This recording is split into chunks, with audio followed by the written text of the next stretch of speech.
মুন্সিগঞ্জের সিরাজুদ্দিন খান ও দক্ষিণ কেরানীগঞ্জের মধ্যে সহজ যোগাযোগের স্বপ্ন নিয়ে শুরু হয়েছিল মোল্লাবাজার সেতুর নির্মাণ। তবে ৯ বছর পেরিয়েও শেষ হয়নি কাজ, ফলে প্রতিদিন ভোগান্তিতে পড়ছেন হাজারো মানুষ। স্থানীয়দের অভিযোগ, জমি জটিলতা ও গাফিলতির কারণেই আটকে আছে এ প্রকল্প। মুন্সিগঞ্জের সিরাজুদ্দিন খান থেকে ঢাকার দক্ষিণ কেরানীগঞ্জে দ্রুত যোগাযোগের লক্ষ্যে ২০১৮ সালের জুলাইয়ে শুরু হয় মোল্লাবাজার সেতুর নির্মাণ। ২৫২ মিটার দীর্ঘ সেতুটি নির্মাণে ব্যয় ধরা হয় ৩৩ কোটি ২৭ লাখ টাকা।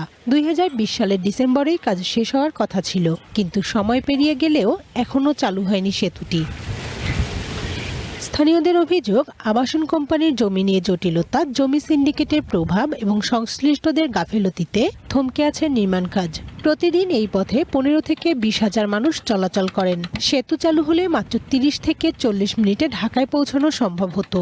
এখন বিকল্প পথে যেতে সময় লাগছে ২ থেকে ৩ ঘন্টা। বাড়ছে সময়, খরচ আর দুর্ভোগ।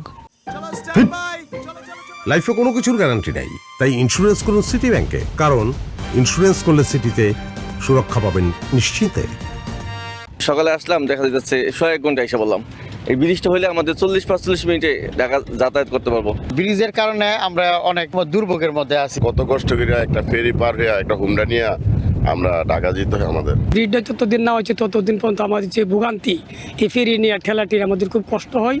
বারবার জনপ্রতিনিধিদের আশ্বাস মিললেও বাস্তবে কোনো অগ্রগতি হয়নি। অন্যদিকে খেয়াপাড়াপাড়ে খাস কালেকশনের নামে প্রতিদিন প্রায় ২ লাখ টাকা আদায় করা হচ্ছে, তবুও স্থায়ী সমাধান মিলছে না। এতে ক্ষোভ বাড়ছে স্থানীয়দের। যারা প্রভাবশালী এলাকার এমপিরা এসে বলে যায়, ওই এলাকার এমপিরা বলে যায়, তো সমন্বয় নাই, কারো কোনো মাথা ব্যথা নাই। আওয়ামী লীগ আসছিল, ওরা টেয়া খাইছে, ওরা করে নাই। এখন তো বিএনপি আইছে, তো বিএনপি করতেছে নাকি।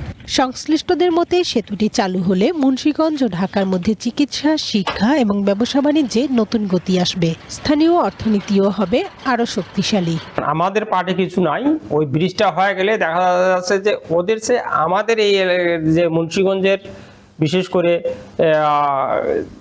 আপনার সিরাজুদ্দিন খান, শ্রীনগর, এই দিকের লোকগুলো খুব সহজে যাতায়াত করতে পারবে। ৯ বছর ধরে অপেক্ষা করেও স্বপ্নের সেতুর দেখা পাননি স্থানীয়রা। তাদের দাবি, সব আইনি ও প্রশাসনিক জটিলতা দ্রুত দূর করে অবিলম্বে মোল্লাবাজার সেতু যান চলাচলের জন্য খুলে দেয়া হোক।